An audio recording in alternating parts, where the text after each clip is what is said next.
right, we'll find out if he's going to be able to manage to lock the right champion this time. I have to look. I'm sure if you go 0 for 2, then it's spelling the problem. I think at that point you just you only get one mulligan, right? You have to just take the pick. Too bad you're getting Zyra now. He's like, sorry, Mash, gotta play that AD carry. He's just maybe really like Zyra. I don't know. Well, there's the Elise. All right. I was hoping an arrow would be like directly behind him, making sure he picks He's just holding the mouse. He's got the mechanics. There we go. Zyra Khan for EchoFox. That looks a little more sensible. All right, so they are going to be bringing out the Lovers bot lane. And it is pretty strong. One of the real big strengths, if you guys aren't familiar with Xayah and Rakan, is simply when you pop the Xayah W for that attack speed, the attack speed also goes over onto the Rakan. It gives you a lot of strength at level 1 for that early push. It's very, very difficult to contest, and actually means you can pretty much always get the level 2 and perhaps threaten. Yep. And there's Syndra and Ashe actually for Envy. So going back to, I think, more of the things that have worked for them in their win against Cloud9 yesterday. Lyra, of course, on an aggressive jungler. I mean, you can pick about any of them, but this one makes sense for him. And Ashe for Apollo, it's not as standard as it used to be, but it's certainly a champ that seems to fit what Envy are trying to do, as it looks like Corki is the last pick there. For EchoFox in the mid lane for Demonty. So I actually do really like the early picks here for Envy. I think that all 3 of these picks can actually put a lot of threat onto the Corki and the Xayah, who are relatively short range as far as the AD carries go. You know, they kind of have to get in your face. They want to brawl. Yes, there are some ways to avoid that. You know, there are CCs such as the Ashe Arrow on the Scatter of the Week and stuff, but if you're unable to do that, it can be pretty problematic. And it feels like whoever engages first is going to be kind of having a big advantage, right? Because at the same time, Ashe has pretty low mobility. So is Syndra. And Rakan has very powerful engage. So if you can actually preempt that and get the engage onto their immobile carries, that could be really good. But at the same time, there's so much engage, so much pick already for Envy with Ashe Arrow, Syndra stun, Cocoon from Elise. And if you get hit by any of that, you're probably dead. Well, fresh from the phase 2 bans for EchoFox, as Na and Gragas join in there, man. I wonder if that's a troll. Yeah, okay. Having some fun. Just hovering the Zyra. Unless some real shenanigans are happening, which I very much doubt. Looks like he's just having some fun with, you know, top laner. As there's a Nunu pick actually for Acadian. All right, so Nunu was actually the pick, even though they locked it in the wrong order last time. And that's going to be interesting for Acadian. We have not seen him play this yet, I do believe. Has been doing very well in the LCS. I know we saw Contract play it earlier in the season. We've been seeing Shrimp actually bring it out a number of times. And I think that the tank med is exceptionally strong. It makes a lot of sense also. In combination with these double AD carries, you have 2 very good Blood Boil targets for that Nunu. You also can do some stuff. I don't know that we're really going to see it, but you can actually go Stoneborn Pact and get an Ardent Sensor. And when you slow people, they get Ardent Sensor from hitting that person because you actually get the Stoneborn Pact heal. Yep. So I don't know that we'll actually see it. I really doubt it, but it is one of those cool interactions, and I've actually seen Nunu support even be somewhat effective in situations like that. Yep, just hit him with the old Flash Absolute Zero. Everybody gets an Ardent Sensor, as looks like Tom Kent and Jarvan round out Envy's draft. And last pick, Shen for Brandini. Certainly a champion that is seeing some play, but is not nearly as good as it used to be. So the Tom Kench coming in to kind of deny the Rakan engage, that does make some sense there. But besides the Rakan, there's not like a tremendous amount of engage in CC that you're super worried about there. So it does kind of make your lane a fair bit weaker. But they are obviously concerned that Ashe and Syndra, who are relatively low mobility, could get picked off. So that is going to be the answer. It will give up some of their laning power in exchange for kind of power later.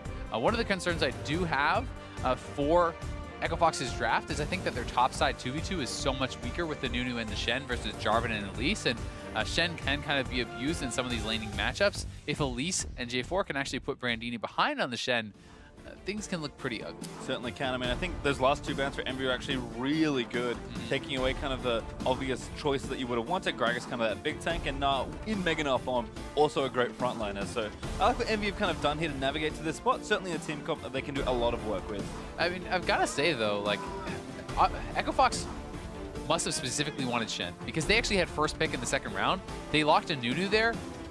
The other team already had a jungle, right? It's not like Nunu was going to get taken away. You could have taken the J4 if you actually wanted that, if you were concerned about the matchup. So yes, they did get pushed down, but they actually opted into this matchup. They chose this matchup, so we'll see how they're going to be able to perform on it. We'll have to see us out onto the rift for our second bout between Envy and EchoFox. EchoFox up after a very smooth game 1. We'll see if they run into any bumps on road to a sweep, or if Envy going to tie it up. They It is so odd to see the league be a little wild as far as results go. C9 losing to EnVyUs yesterday. And EnVy now struggling against Echo Fox, who have had also some up and down results recently. So it does feel like the middle of the league is very much in flux. And if that's true, then it is very important to pick up wins now, because there are only 3 weeks left after this one to get wins and push towards playoffs. Yeah, exactly. And for a lot of these teams, I mean, making it to playoffs is really your only hope of getting to Worlds, right? Not many teams have enough championship points kind of stocked up to ensure that they can get to the gauntlet. You need to have success now if you want to reach that kind of ultimate goal of representing NA at Worlds. Well, everyone just kind of fanning out here. Very defensive setup. There's just some giggles happening. It is kind of funny to me that I mentioned that Arcadian and Grig do strike me as the 2 differing styles on the team, and that you could definitely see a mix-up, and then they sub him into playing Nunu of all champions. I mean, when you're thinking of bringing a specialist off the bench, you know, which makes sense, you know, bringing different styles. Wouldn't really have pegged Arcadian as the Nunu man. No, definitely not, at least for the start of his career. But to be fair to him, you know, he talked about, if you watch the Drive special, he's talked about the fact that he was too much of a player who played for himself, for his own success, to be that carry and try to take over the game. And he's realized that you need to be able to play for the team. You need to be able to do what is best for the team. And Nunu is certainly a champion that personifies that. It is playing for the team. Yes, you can be successful on your own, but you are a force multiplier, right? Like, Nunu can smash an early game, counter jungle every camp he wants. If your lanes are losing, you're force multiplier on nothing, right? Yep. So it's very much about enabling your teammates. It's his penance, perhaps. Has to play Nunu for 4 straight LCS This is the punishment. Did go Stonebomb pack, by the way, so could see some fun interactions there. We'll see if he goes all the way deep on the sensor, but we'll have to find out later. In the meantime, 2v2 has already begun. You mentioned that quick push from Mash and Gate is in effect here with these 2 specific champions, but Hakuo and Apollo first to the punch. Yeah, and because they were kind of slower to get to lane, they did a bit of a longer leash, and there's actually the Targons on Hakuo. He was able to get those executes, and nice Hawkshot actually spots this out. Lyra is here with double buffs. Time to invade. There's some damage down onto Nunu. Thunderlord's already proccing. He's dead, I think. Yeah, red buff. No, okay. Gonna force the flash, but Lyra gonna get a second red buff here. That's a 3 buff there for EnVy. Yeah, really nice from Lyra. He could have tried to actually chase and follow that for the kill, but decides to take the safer option. He gets the guaranteed summoner and takes away that buff. And now looking towards mid lane, if Damonte gets poked down too low, you have to be scared of Lyra coming over this wall. That was an insanely aggressive jungle rat as well from Lyra. Kind of just looking at what camps are left up. Brandine does get a taunt onto Seraph also under the turret, so Seraph forced to burn Flash in the 1v1 there. Yeah, that's a bit sloppy. You have to always respect that. Like, sometimes you can get a bit overconfident when you're laning against a Shen, because out in the middle, it's so easy to actually bully him oftentimes. But anytime you get near that turret, you have to show the respect that he can taunt you up, because you are going to get slammed in the early game if you take any turret shots. So Katie Nalo is behind. Gonna gank, and there's this start already onto Gate. Knock up on a Hakuo, and Katie here with the snowballs in. Just gonna keep slapping away. Hakuo forced to flash a heal burn from Apollo. Exhaust also used. EnVy used everything and barely get away. Apollo canceling like 3 autos in a row there because of the Nunu snowball. That can be rough to deal with when you have no attack speed early on. And they do get 3 summoners out of that gank, so well done by Katie to actually be able to get something done despite the really rough early start that he was put into from Lyra. And again, we've always seen EnVy's duo perform well in the early game, so nice for Arcadian to move down and disrupt some of that. Back cancel as well there by Hakuo. Gate happy to stay in lane for a little while longer and at least guide this wave in, but they can probably stay if they want to. Yeah, canceling that base was actually pretty nice as well, simply because it means that they're not going to have this kind of skewed back timing where they come back with the BF sword and you have to base at this awkward spot. So Apollo is going to have a chance to kind of farm it out, and they should be able to equalize the farm and the wave pretty easily before they do head back. They're actually looking to step forward and interrupt those bases again. So Echo Fox, you know, maybe not really concerned about it, but when you do go for the greedy back, it's so easy to interrupt at times. Yep, well, nice there from EnVy again, kind of keeping that lane afloat. Have to be careful for any more extra Nunu attention, but Arcadian off farming once again. Lyra also already finished his first shop. Looks like Tracker's knife there for Arcadian, so full on early support, and Lyra kind of the opposite, full on map pressure. Yeah, I mean, he wants to get out there. He wants the gank. When you go for this route, you are essentially saying what you want to do because you do not go Mobies to farm. It is absolutely awful. You need to be making plays. You need to be moving around the map, and he's going to try to look for the Nunu and fight him, look for ganks, and you know, Brandini in a situation like this has to be careful because he can get chased down. Ooh, barely missing the knock-up for Seraph. Lyra, that was a great timing and a good little bait from Seraph over on the wall, but instead Lyra going to have to settle for some Krugs instead. Arcadian knows where Lyra is now. He's going to be looking to go on a Niski. We'll see if they can get anything, but not going to happen. A Nunu classic, run in for a snowball, but Niski able to play back far enough. Not even that happens. And Lyra has been taking away a lot of these camps. I mean, this is getting tough for Arcadian if you fall too far behind as far as that goal goes, as far as the camps go, because Nunu as a jungler is supposed to succeed by putting pressure on their opponent by taking jungle camps away, and if you can't do that, it does get pretty rough. Yeah, instead of stealing away his own camps effectively just to make sure he gets the bulk of the golden XP. And now Niski level 6. Ooh. I think that one worked out. As Damonte actually goes down. What a calculation from Niski. Ults and gets first blood. Yeah, Niski able to take down Damonte. Did not opt for an early Negatron or anything like this. Had a bit of a more aggressive buy and now picks that up. And he's getting shredded. They're going for the dive top side. No, Brandini in trouble, but taunts one through. Lyra, though, able to grab the execute. Really nice dive there from Envy. They get first blood in the mid lane and a solo kill. And now able to dive onto that Shen. That's kind of what I was talking about. This 2v1 and 2v2 topside. So let's see this kill again. Yeah, just hits a full combo. Scatter the weak, followed up with that W, and then they can just set up the dive top. Brandini has been chunked out, and Seraph has ultimate. Elise is back up here again, so able to go for a pretty easy dive. I simply started off with the Cataclysm, locked in. Brandini unable to actually dodge.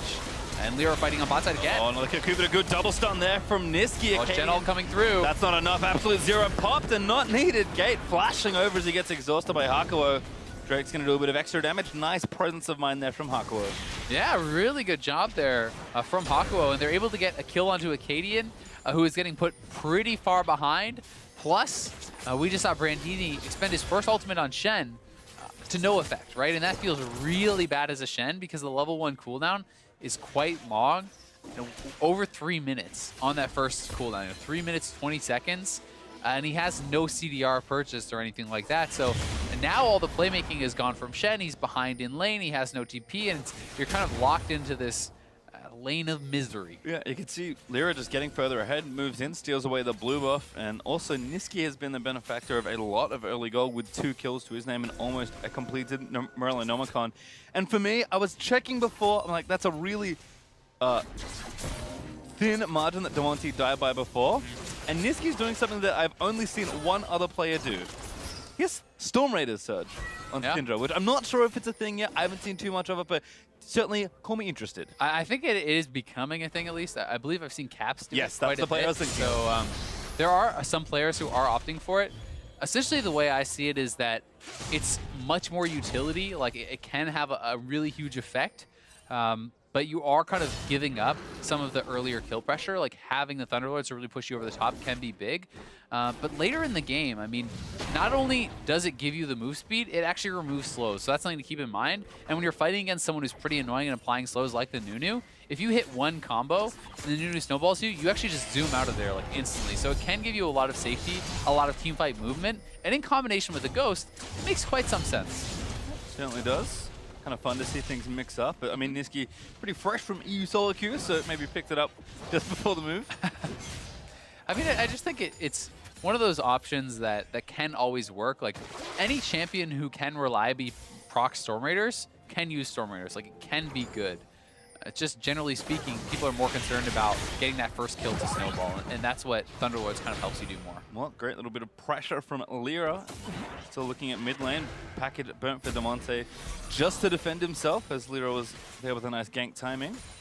Still has flash and cleanse up though for Corki, so an unlikely gank target, but Lyra is just exerting his will on the Rift right now. He's got blue buffs that he keeps stealing. He's zooming around the map with Moby Boots and just constantly poking in and looking for pressure. Yeah, I mean, goes in, clears out a pink ward, drops a ward, applying more pressure mid lane now. They get the cleanse, so that's something that they can repeat. Step 1, get the cleanse off. Step 2 is going to try and get the flash, or if they land another stun, won't even need it. Should be able to kill Corki, even through the Hex Drinker that Damonte respectfully has now purchased. So, kind of running into trouble here. Syndra is so good at pressuring lanes when she is ahead. And thankfully Finiski and his jungler able to get himself ahead nicely as EnVy looking for an arrow. Let's see if it connects. Looks like it's going to. Oh, very nice. Time Catch moving up as well. Combo moving out. Damonte does have enough health.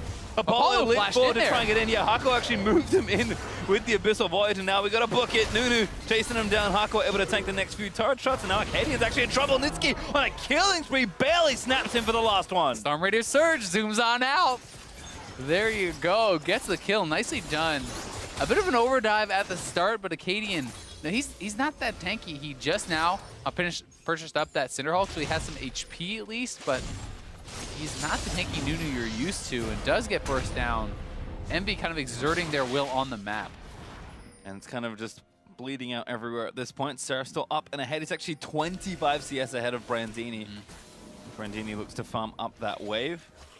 Lyra just everywhere, and Lane also with a nice little CS lead. I mean, Gate very late to that roam. I mean, it's kind of hard to outroam a Tahm Kench. But EnVy with a really nicely set up dive. All into ult combo here, but not the one you might expect from these two. This almost is like Season 1 throwback. The Ashe shoots out the arrow and then teleports onto the arrow and kills them. They're just utilizing the Tahm Kench as the teleport. So pretty cool stuff actually from EnVy, really well synchronized. And then Acadian's like, hey, maybe I can kill him. The turret shots are actually doing a lot of damage here. And Niski procs that Storm Raiders, zooms on in, zooms on out. Nicely done. And actually solo pressuring this turret with all of the action that's happened in this mid lane. It's got about a quarter of its health left at this stage. Wouldn't take too much, and I think at this point, Damonte, who wants to be leaving this lane whenever he has the package. When we saw the last package, he lost it because Lyra ganked him.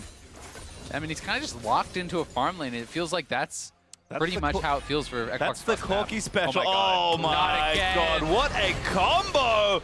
Hextra going to keep him alive, but Lyra with a flash cocoon barely extends the CC chain. Acadian going to pop the absolute zero repel out there as Niski flashes out of the W. Gate didn't have his ultimate. Now Acadian forced to flash away as Seraph TP's in. Brandini's also joining the action, but the mid lane is already dead, and EnVy going to take the mid turret. Yeah, Acadian had to flash there, had to get out. The Shen ultimate also burned, so I mean, it's so much expended all in defense. And you know, in Champ Select kind of talked about whoever engages first, whoever is a proactive team is the one that could have the advantage here. And Echofox has not been able to do anything proactive at all. I mean, we're 12 minutes in. They're coming close to like being 5K down. This is getting pretty ugly for Echofox. It's kind of like hard to see what their way back in is. And so much credit to Apollo. He's just hitting arrow after arrow. They have control of the vision in the river. There's no wards to help spot that out. And then Lyra flashing in. They finish it off.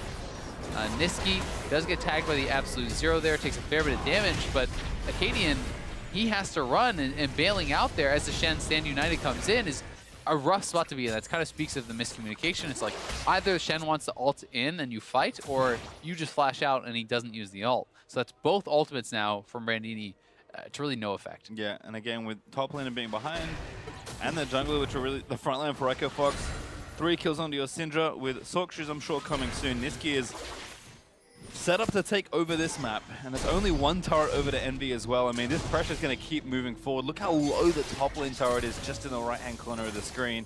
And Apollo and Haku will be doing plenty of work, even though the 2v2 has been going much more even than they may like, providing so much utility between the Ashe and the Tahm Kench. And Echofox is starting to get backed into a corner at this point. I mean, already this gold lead's massive, kind of just from farm and kill leads alone. Once they actually get objectives on the map as well, and there's been, apart from that first turret, nothing taken off the map objective-wise, because we are kind of still early into it.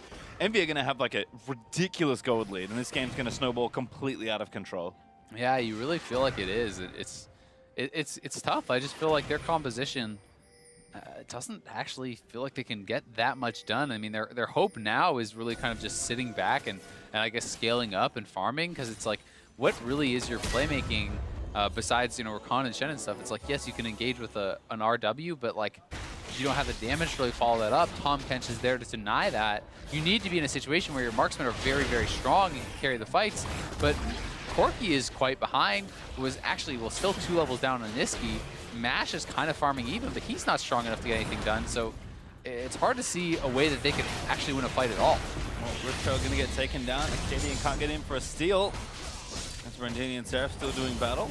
Seraph winning the early trade, but he does commit his ultimate to apply additional pressure. Tamonti back with the package in mid lane. No, might get better use out of this one as he's driving down towards the bot lane. Yeah, and they're looking to maybe set up this dive. There's 4 men roaming down to bot, but this is a Tom Kench here to deny it. We'll see if they can make it happen. Akko's out of there. He's going to scoop up Apollo and try and save. No minions. Heal burnt out. There's the quickness. Charm lands in after the knockup. Apollo getting rooted.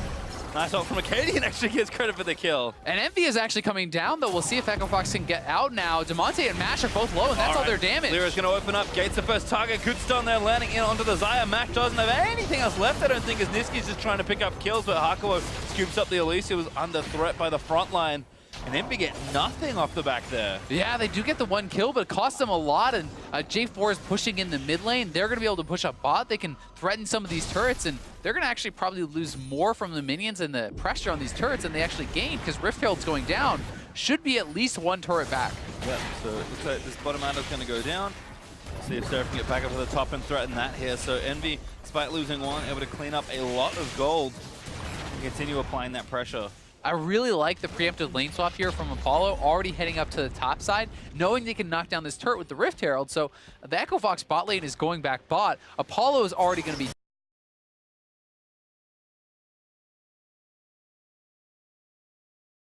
top, and there's no real way for Shen to hold that turret on his own when it's already very low as the bot lane arrives. So smart thinking here for EnVy. They should be able to knock down that last outer turret very, very quickly. Don't think that Brandini can really even contest for it. Yeah, now Drake going to get started here. Echo Fox going to try and trade objectives effectively. But Seraph has spotted them. Going to get a ward down. Apollo working on that turret, already gone. And Lyra is coming, so I mean, EnVy could actually look to fight there as well. I think they will. Arrow through mid lane. 4 men here now. Long this is gonna be arrow! Oh my god! Nails Gate in the bot side. Oh! Seraph's going to dunk him. Cataclysm used. Seraph in a 1v2 as Niski's on a rampage taking down Acadian. Seraph gets the kill. Apollo is on point this weekend. Scooped out to safety. Niski still chasing a Mash. Oh my god, you better run. Lyra on a killing spree. They get everything. Sure, it's a Mountain Dragon, but they get the top turret. They get 3 kills, and EnVy moving around the map so well. Great Ash Arrow from Apollo. Great ultimate in from Hakuo, bringing Niski into the fight, and the collapse from EnVy was very good there. They kind of preempted the play quite a bit, knowing that Echo Fox would be trying to go for that dragon. The collapse was just beautiful. Well, they did get the Drake, but EnVy extend their gold lead to 7,000 up on Echo Fox. And I mean, the problem with the Mountain Dragon is you have to actually be able to get to an objective to utilize it, right? Like, in what world are they sieging turrets? In what world are they taking Baron? It's so tough for them to actually get anything out of this. This is not, you know, an Ocean or an Infernal or something that kind of just gives them passive utility or strength. Would we also call that a force multiplier? Potentially, right? Potentially, yeah. I mean, and that's the thing. Echo Fox are so far behind that the Nunu just can't really do much of anything. Nunu is a fine pick, and I'm not faulting Acadian for the way he's been playing it, but Echo Fox just gotten behind from a much more coordinated looking EnVy, playing a comp they seem much more comfortable with. And at this point, they can just kind of sit back, farm, and see what happens, because they're at the will of EnVy's pressure right now. I mean, we're 18:30 into the game. Demonte is not even that close to his Triforce. Like, this is a pretty ugly spot for the Corki to be in. To actually get to that point this late into the game is going to be so tough. I mean, he can buff them up all he wants as Acadian, but it doesn't really matter. And they're collapsing again on the bot side. Apollo has his arrow ready. We'll see when he pulls the trigger. There, just got shot out. This duo has no flashes. Mash is going to get trapped. Featherstorm's out-ish, but now the next stun landing on Delira. Niski already cleaned up the first kill, and now they're going to chase him for the double. Niski grabs it again. And it just keeps on happening. Yeah, they just keep making these collapses happen. Echo Fox is trying to get on the map and do something, but it's just not working out for them whatsoever. Demonte in retreat here. All lanes pushing for EnVy, and they can continue to punish. Seraph in onto Acadian. Actually dunks him.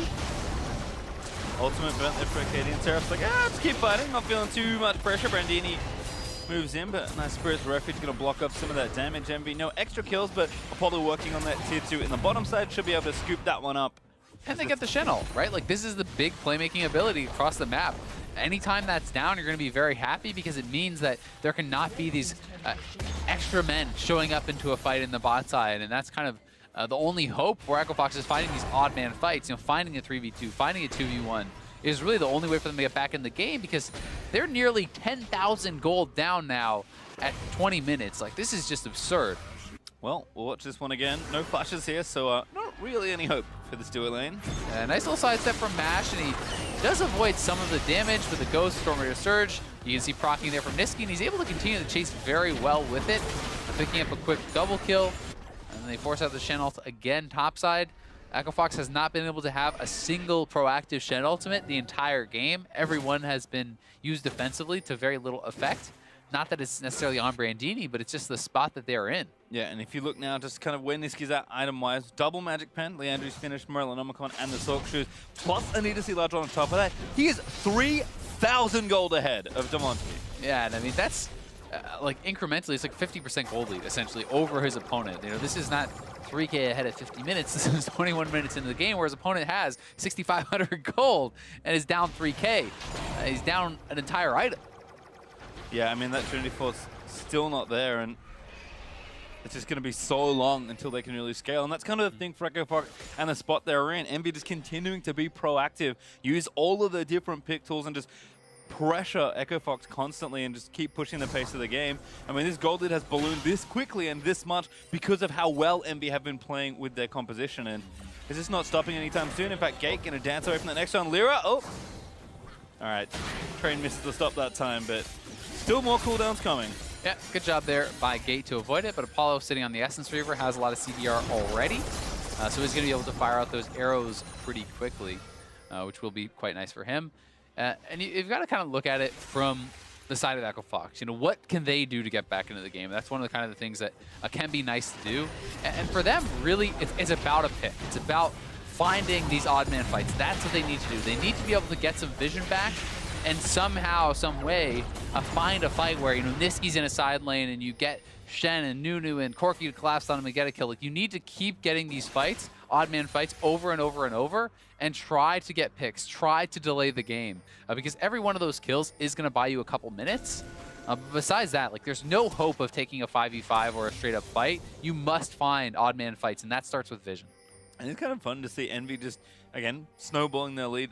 Mostly also of kills. They now have 5 turrets, but still working on a lot of those objectives and just ignoring the objectives for the most part. There's an Ocean Drake in 25 if they fancy a play on the bottom side. And Brand's been hanging out for a couple minutes. Good vision, though, covering for EnVy. I mean, there's a sneaky word for Fox seeing some of that, but EnVy really just have full dominion. The other thing that Echo Fox could have that could help them get back in is a Baron Steal. And Nunu is damn good at Baron Steals. So I don't blame EnVy for not just starting that up, because you don't want to risk it. Like, if a Cadian can just flash Consume Smite a Baron, that is a way that they can actually buy some time and have some hope in the game. So until EnVy starts stalling out, just keep farming their jungle, keep knocking down their turrets. There's still one more on the map to actually grab. So I don't think there's any real need to pressure the Baron before that, since the way that they're playing is essentially a guaranteed victory, right? Like, it's just slowly choking out your opponents.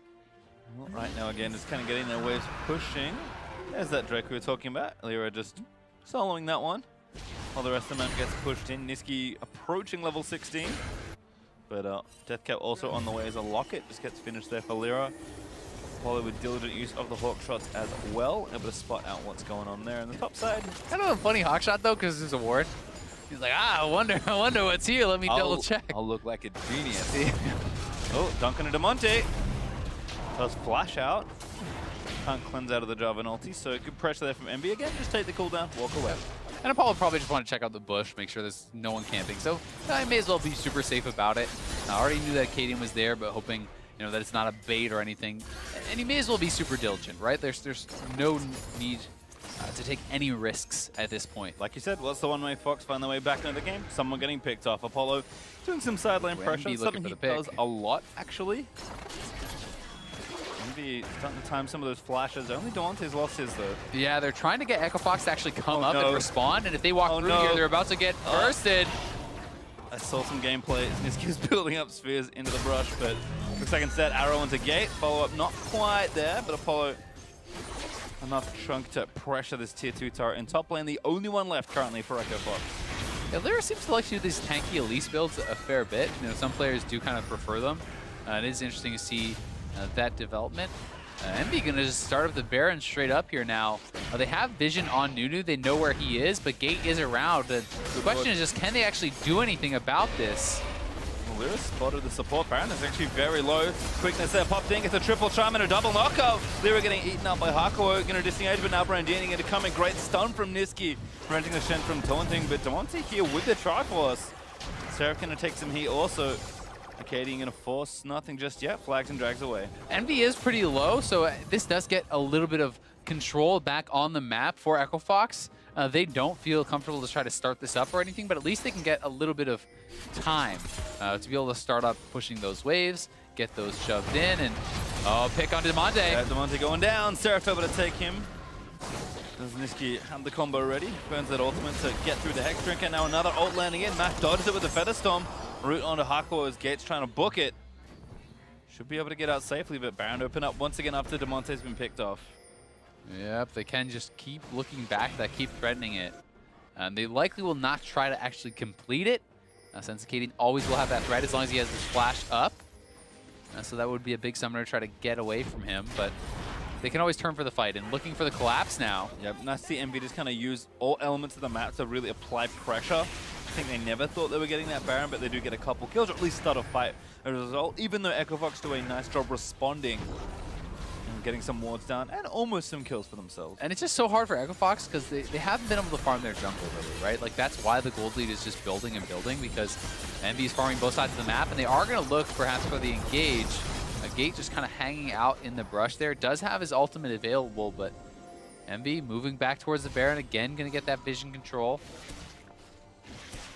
I mean, Zero Turrets is really rough as well for Echo Fox. I mean, EnVy, again, kind of playing it a little slower, not over-forcing on a lot of these objectives, but don't really need to. Echo Fox don't have any space to really play with. Even if they did win a team fight, they would only get a little bit of gold back. It's not like the game's going to end if you get aced all of a sudden. This is a very comfortable position for EnVy to be sitting in, and just kind of waiting to see what they do next. At least Echo Fox is hanging on, though. You know, they haven't kind of just rolled over and died. They are trying to play this one out. They are trying to see if they could pull off like a miracle comeback. And if you can keep delaying, 10 more minutes, 15 more minutes, 20 more minutes, the gold lead stops mattering nearly as much. So there will come a point where EnVy is not getting as much of an edge, and can they actually look for a pick here? Not going to have the confidence to do that. Hakuo could respond, and they do spot them out.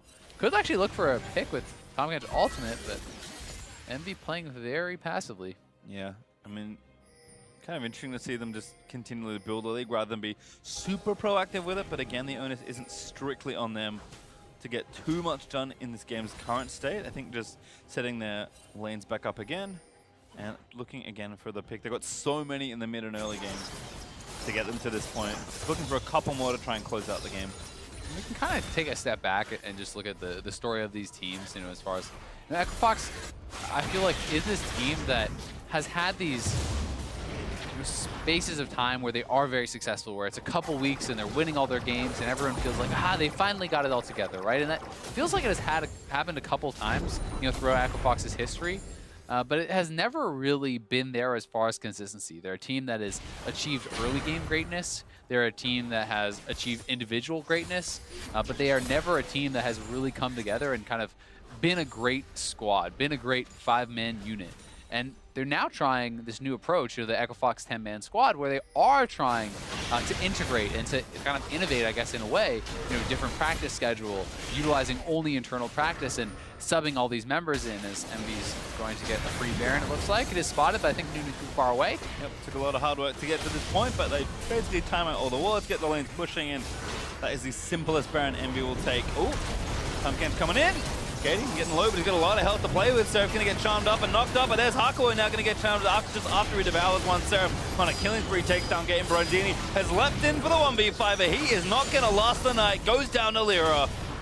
And now Seraph going to keep chasing. Damonte forced away as the Cocoon, just going to miss Lyra, but EnVy in for a dive. Arcadian going to pop the ultimate, going to buy some time as the stun lands in onto match. It goes down to Apollo. 3 kills and a Baron, not too bad. Yeah, they finally spring to action. I mean, getting those 4 kills, getting the Baron, they finally had enough vision control that they could get the guaranteed play. They do execute, and this should be the game-ending Baron. They are insanely ahead. Seraph doing a good job zoning out Arcadian, making sure that there's no chance of a steal, and then the Tahm Kench used very well. Niski flying in. It was actually a really good ultimate from Bandini and a nice taunt here.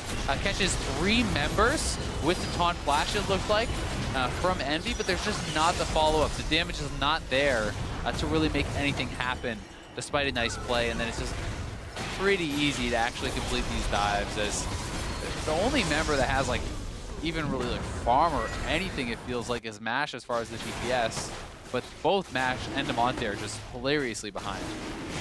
Ocean number 2 for Envy is going to pump up that siege power. There is actually going to go back and spend his gold. Looks like the rest of Envy ready to move out on the map and get these lanes pushing. Already burned up minions, causing strife for Brandini. Apollo back and ready to go. 3 items in a QSS plus a Wrath Potion. In fact, there's 2 potions on Envy's side right now. They're ready to end this game. Yeah, and they really should. I mean, they have been 10,000 gold up for like over 10 minutes now. This is such a point of power. You know, you can give them the credit for kind of playing it safe, but at a certain point, you need to be able to end games like this because against really good teams, they will find ways to come back. And Envy want to close out with this Baron. Certainly, they have all the tools to do it. Now we just have to see if they can execute or if Echo Fox can somehow, some way hold on. Certainly some credit to Echo Fox's defense, but we'll see how it holds up here in the start of the siege. Double stun there, lands in. Arrow gonna follow. Acadian not particularly tanky, but they're looking for Mash. Huge chunks of damage being dealt by Niski as that turret falls. Demonte insta-cleanses out of that one, but the turret already dead. Inhibitor gonna fall shortly after, and the slow march of minions continues. Yeah, just go right down to the bot lane. That wave is being prepped up here by Seraph, and they'll be able to knock down a second inhibitor with no real chance of contesting. Oh, this unhealthy amount of damage. Kate gonna get knocked up by Seraph after a nice snipe by Lyra with the cocoon. 2 inhibs already down. Demonte with the package ready to fly in for what looks like one last mission, because Envy gonna try and end this game. Yeah, we'll see if Echo Fox even try to go for a fight here. There's the package. All right, doubles out of there. Ultimate there from Niski instantly to try and kill him, but it's not quite enough. It's Brandini taking fire. Seraph's gonna flash out of the way. Does actually get shut down, so a little too far forward on that one, but Envy just gonna wait for their minions. Should be able to close out a couple turrets. No, leaving the base. A little scared. Yeah, may want to try to just reset. They have a ton of gold. That's, you know, fair enough. Can go up to the top side and take the triple inhib. Not wanting to chance anything with this insanely big lead, though I do think they could have probably finished it. Buff running out as well, so perhaps that factors into the decision, but tanks are taking unhealthy amounts of damage from Niski. He didn't have a death cap before, he now has one, and every W is chunking them for just unreasonable damage. He's like 5,000 gold ahead of the Corki. Like, it's just insane. He's 4 completed items. We see two and a part, basically, with the Hex Drinker there for Demonte. Was really, really struggling in this game to be able to get involved. I mean, the whole team has just been put so far down that they have not really had much of a chance to do anything. And this is a level 18 Syndra with over 600 AP at 33 minutes. I mean, for some additional perspective here, to me, we always use 10,000 gold as that metric where you are monumentally far ahead in a game. It's a clean number, but it is also a lot of gold. If you take away Niski's lead over Demonte, they're still over 10,000 gold ahead. Like, it is insane the amount, the advantage that Envy have built up, so it's just time to end it. Yeah, I mean, if you take Hakuo out of the game, they're still almost 10,000 gold ahead, and they could probably win a 4v5 at this point. But they're not going to have to. Nope. Let's see if they can close it out. Arrow gonna miss, but just flies on by. Oh, there we go. Nice engage. Looking for Acadian with a follow-up ultimate, but I think there's a little too much here for Envy. Fox still fighting, but the front line taking the turrets. Brandini pretty healthy in the front side, but he gets stunned up by the Syndra. It looks like Stoneplate wore off, and I think it's all falling to pieces. Demonte, low, exhausted. He's looking to go down as Niski gets another snipe. Good 3-man root depth match, but he gets stunned up by the Cocoon once more, and he's going to fall down to the unrelenting Syndra. Lost and Hib's going to fall, and Envy are going to end the game. That was a nice last-ditch effort there from Echo Fox. Good engage, but just no damage to actually follow it up. And Envy gonna push us to a game 3. Envy's early game converts into a mid-game, converts finally into the Nexus, falling down. Game 3 versus Envy and Fox coming right up just after we've had a couple more stats. Seraph slapping the Nexus, everyone having fun, and they'll celebrate moving into the final game of the series. And my big question here, and kind of, is what does Echo Fox do for game 3, right? Like, we just saw a really strong game 1 from Echo Fox. Then we saw 3 subs in game 2. They get slammed. Do you blame the subs? Do you blame the comp? Do you say unlucky and run it back? You know, what do you actually do here as Echo Fox? It's hard to know. It is, and I think we don't have to spend too much time speculating because we'll obviously find out moving into the game. For me, that top lane matchup did seem a little lopsided. I mean, Seraph got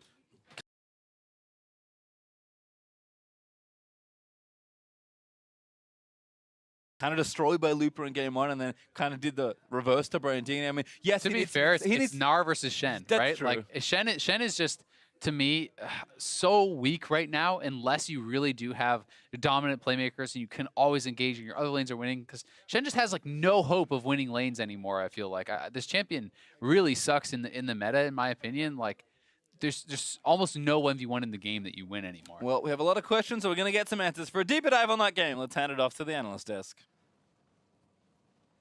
Thank you very much, gentlemen. You got a lot of questions. Hopefully, we've got some answers for you. We're going to take a deep dive here into Champion Select as Envy picks up the victory over Echo Fox. Let's go ahead and pull this Champ Select up. Remember, this is in the context of the substitutions made from Echo Fox, bringing Acadian in as well as Brandini and Mash. But we're going to target mostly this new pick. Take it away. Right. So if I'm Acadian getting subbed in here, I am livid that this is the situation I'm put into, where you spend 2 bans on junglers early on. They take the Elise and they intelligently ban out the Rek'Sai to get rid of the other early game jungler.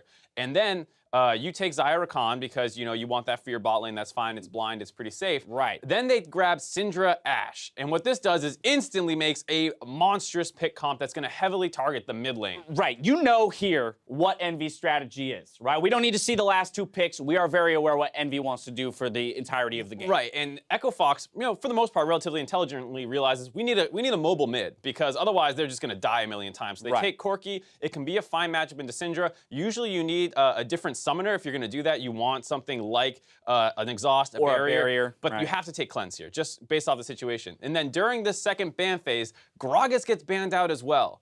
And so now you are super pinched at the jungler position. Right. And you are forced onto Nunu, who doesn't scream Acadian to me. Doesn't scream Acadian. You don't have pressure in the mid lane. You do nothing against Team Envy's comp. Right. So here's the thing, right? Why would you pick a Nunu? What is Nunu supposed to do? Nunu, for the most part, wants to work with winning lanes to harass another jungler and keep them down. Right. And he has a couple good matchups into things like Rek'Sai and Lee Sin. Elise, one of his worst matchups. You don't have pressure. Oftentimes, you want to work and protect a backline. You do have a decent backline to protect, but Team Envy's comp doesn't need to run through you. They shoot over you. Jarvan will not get affected by Nunu that much. Elise is not affected by Nunu. Syndra is not affected by Nunu. Ashe just shoots the arrow from far away. Right. So the Nunu really isn't zoning anything. Right. So Nunu, already in one of his worst jungle matchups against Elise. Then you pick lanes that disallow him to even get into the enemy jungle effectively because Syndra's got priority in the lane and can rotate easily. And then beyond all of that, it's Nunu for Acadian. I mean, this is a guy who wants to be a playmaker. Yes, he's admitted himself and been very vocal about the fact that he wants to become a team player in terms of being malleable and being able to do what the team needs. But I don't think this is what the team needs in this situation. Right. This is just an atrocious draft, and you see them get absolutely steamrolled this game because Nunu loses his flash on his red buff early on. They go and make a play around mid. They go and make a play around top. And then when he goes for the counter jungle, he gets collapsed on and killed. And then from then on, they're just getting destroyed. Right. So okay, we've established the horrible pick ban. I'm so mad I lost my earpiece. Fantastic pick ban from Envy in terms of having direction, right? They have a very clear strategy, and they execute on it very well throughout the game. Now let's fast forward to 19 minutes into the game, where Envy's going to do Echo Fox is going to do the one thing that they kind of know how to do at this point, and it's try to control those global objectives with the Nunu. You can't do that, though, at this point, because you're already behind in gold. And again, the engage potential and the ability to zero out a single person on your team from the side of Envy is too great. Yeah, and Nunu from behind, he's supposed to be, you know, this unstoppable meat shield, but when you fall behind, you just get bursted down as well. So you're not able to provide this front line. A great arrow from Apollo all the way across the map. Wow, that was stellar. Snipes out the carries of Echo Fox while they deal with Nunu, and then they collapse and kill. And there you see that gold graph just from minute 5 almost onwards, it's just constantly increasing. Right, and this is indicative of an Envy-style game as well. Remember that this was the early game team from spring. They've continued to impress in a lot of ways in the early game here, and it's been for them about establishing that consistency. But sitting at 6-5, perhaps making a case to go to 7-5 here, tied with Dignitas in that top echelon of teams, it will be about here going into game 3.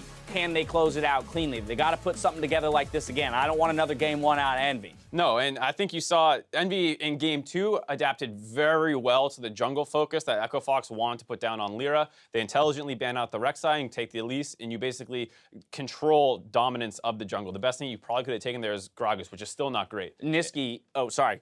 Final point there? Oh, yeah, I was just going to say, like, you know, you have to find a way to stabilize the jungle if you're Echo Fox, because Envy's showing that they're adapting. Exactly. Niski as well, though, been a stellar performer on this Syndra. We've seen him on a couple other looks, and he's starting to expand that champion pool to have a little bit of diversity in terms of strategy, but specifically on this Syndra seems to be his most comfortable champion, so a great performance out of him. We'll have to see if Echo Fox decide to make any changes again moving into Game 3. Yep. We don't have that word yet, but we'll see how they develop into that third game. Envy back on red side, though. Does mean, once again, they're restricted in Champ Select while Echo Fox gets opened up a bit. So how much of these issues in Champ Select do you think Echo Fox can resolve just by flipping sides? A fair amount of it, because the big issue that you ran into is you double banned junglers early on, and then, you know, Envy kind of read that they were doing it. They made their last ban a jungler as well, and then they take out a ton of control in the early game, and they grab Elise. So now that you're back on red side, or blue side, excuse me, as Echo Fox, you can grab the Elise if that kind of situation breaks out again.